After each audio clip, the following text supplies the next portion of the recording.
Hey, if you're the type of person that feels that you are successful, you've got money figured out, you're doing all these things and you're chasing life, but you don't really feel fulfilled, this video is for you. In this video, I'm going to share with you what people think they need to chase in order to be fulfilled and what they actually need to chase. Two very different things. Number one, money. There's so many people out there who are chasing money, but instead of chasing money, chase presence. There's a big difference in the two, right? When you chase money, you're externally driven. You're driven by the outside, by the things that's going to make you think you feel better about your life. If I get a big sale, I feel better. If I feel like I've gotten something accomplished, I feel better.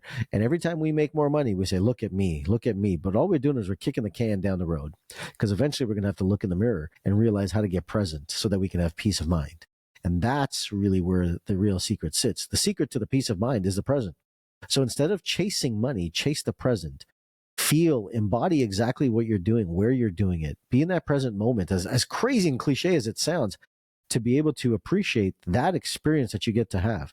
That is where you start to open the door to understand the feeling, because money is just a byproduct of feeling. So if you think that, hey, look, I got money, I feel better now. And I know people will sit and say that, hey, look at me, I've got money, but you don't have presence because the mind is still going to race. I can't tell you how many entrepreneurs I've worked with over the years. They've had the big exit in their business. They're like, I sold my company for 9 figures and I sold my company for $75 million. I'm rich. I never have to work another day again in their life.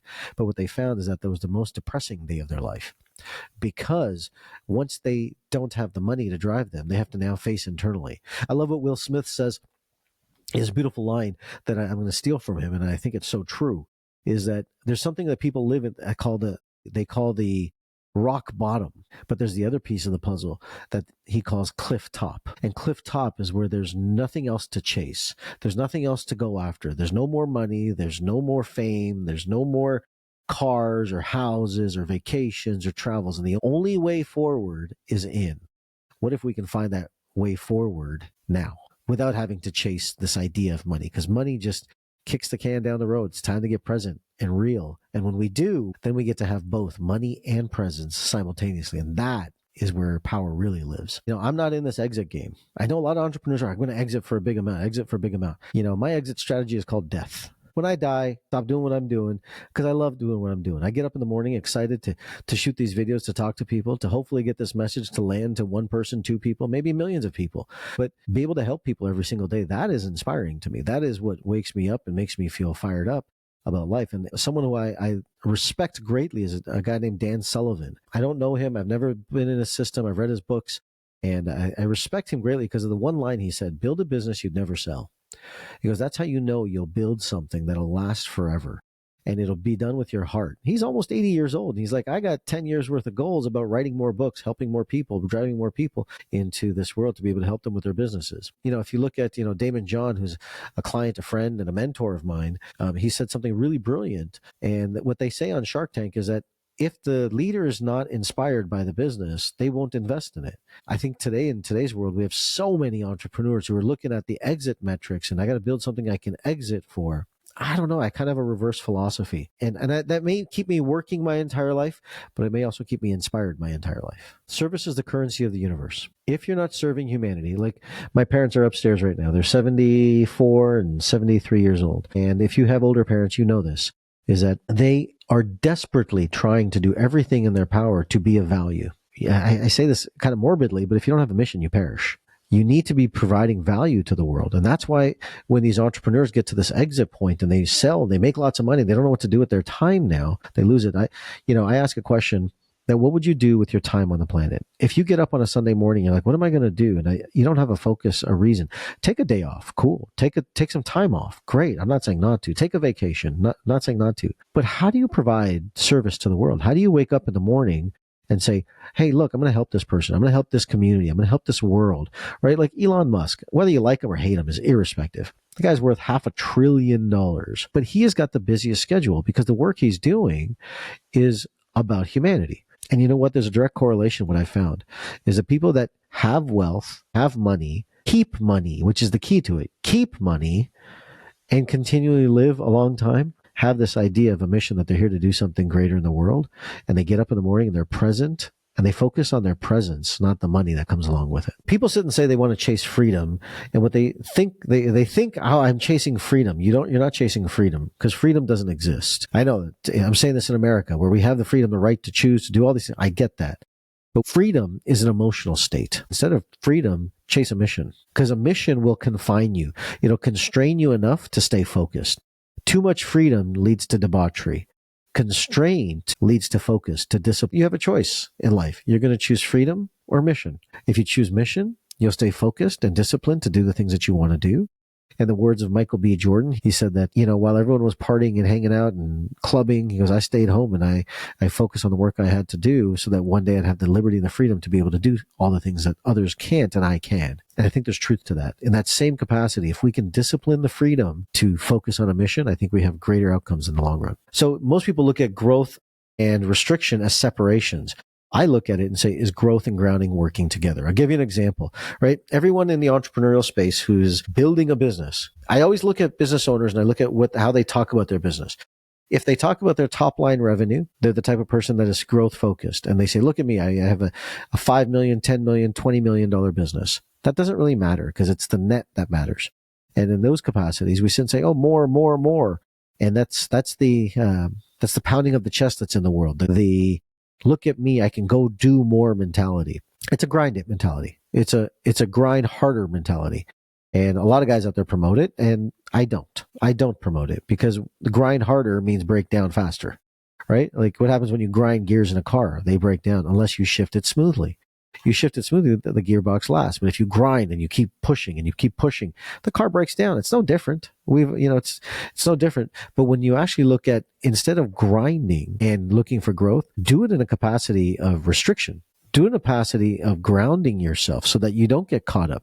So growth and grounding go hand in hand. What is the percentage of growth versus what is my top line growth? Anytime you look at something as an absolute one or the other, you're creating the amygdala mind, which is causing your brain to go into the state of chaos. And it's one or the other. The world isn't one or the other. It's not good or bad or right or wrong. It's a balance of the two. And when we can understand that, if I look at growth with grounding, then I grow. I have a client of mine. He runs a multi-billion-dollar business. And I said, how do you determine the success of businesses you buy? He told me the most brilliant answer that probably changed my life, and I'll share it with you guys. Here, he said, I don't look at businesses at their top line revenue, because I look at the percentage of their net versus gross. Efficiency metrics. He told me that, and literally once he told me that, I turned everything in my life into an efficiency metric, because that is managing your life.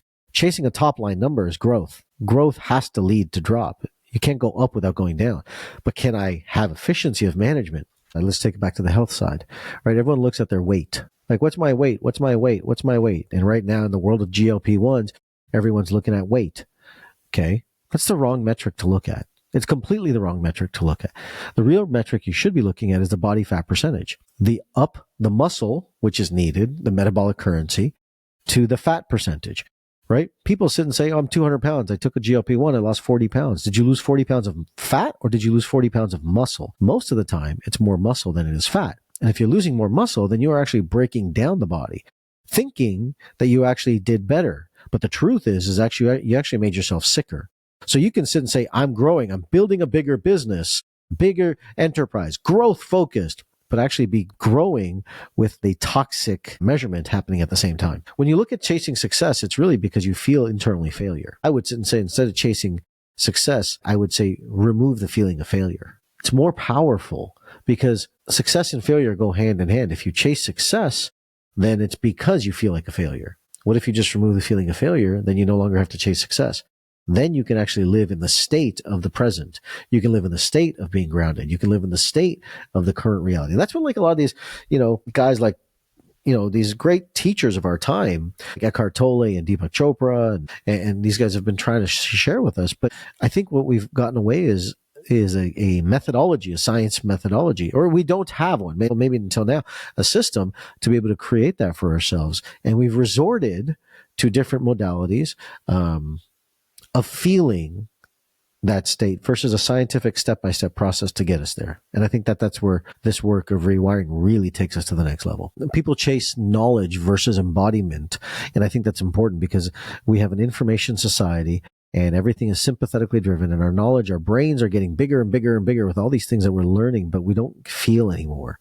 And I will tell you that if we don't connect the mind and the body, we disconnect from reality. We disconnect from reality. But our feeling body is designed to be able to sense threat, to feel the emotions, to embody these emotions. And that's why I sit and say in my framework of my work, it's first you got to decode who you are. You got to decode and understand who you are. Second is you rewire. It's a system. It's a process so that you can embody the state of the mind and body connection, but you can't separate it. But as long as you sit and say that, hey, look, I don't need to feel things and I can process it intellectually, you lose the power of what is really possible. That energetic center that's created is created from the body and not just the mind. Rewiring is a system of questions, processes, ideas based on DNA to allow you to live congruently to who you are, right? DNA rewiring is what I call it. DNA rewiring is not looking at every aspect of every DNA. It's looking at the specific brain DNA that allows your nervous system to be either turned on or turned off. And when you rewire the brain, you take events, emotions, ideas, things that are going on in your life, and you rebalance them. Because the nervous system is looking for balance. I started my career as a physical therapist in the body and understanding chiropractic, and chiropractic was about balancing the nervous system. When we look at the nervous system and we look at the information in our brain is a center that creates all order. Once you have the brain in balance, the rest of the body can work in balance. Until the brain isn't in balance, it's a compensation. So our hormones are controlled by the nervous system, our cells, our tissues, our organs, everything is controlled by the nervous system.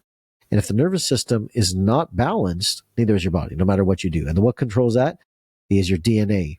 And your DNA controls the way that you think, your nervous system. But you have conscious choice to be able to put that back together. I like to sit and say Humpty Dumpty fell off a wall, but it's our job to rewire him and put him back together. If you're looking for one of these things and sitting, hey, look, this makes a lot of sense, then you may want to look into understanding how to rewire your brain.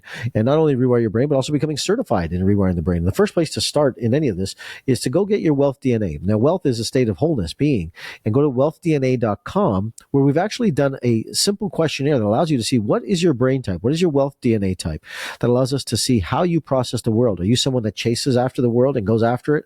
Or are you someone that wants to feel and embody the world? Your brain DNA and your actual system is designed to respond in one of these ways. Once you do the DNA test, you'll be able to know that and understand that. Go to wealthdnaquiz.com. The next thing people chase is freedom. Another thing people chase is growth.